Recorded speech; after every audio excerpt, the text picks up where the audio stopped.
ta bước qua đi lo lo quê nhìn ăn ô lại chiều về nhìn tay mang đường quê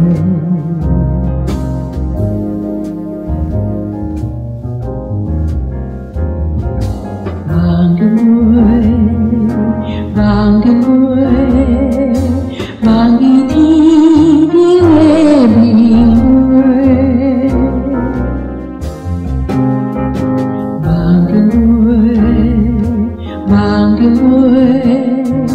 vàng khi ngồi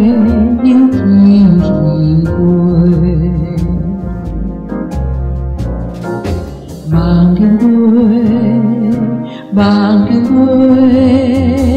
vàng khi ngồi đi qua chiều cây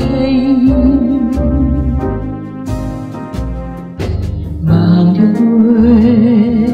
vàng đuôi vàng tiêu ca đi lại chiều quê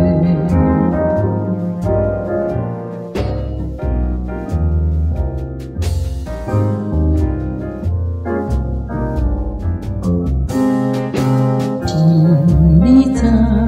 bước qua đi lo lo quê nhìn ăn ô lại chiều về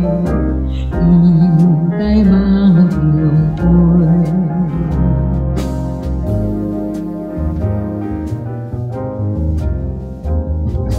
vàng đuôi vàng đuôi vàng đi thi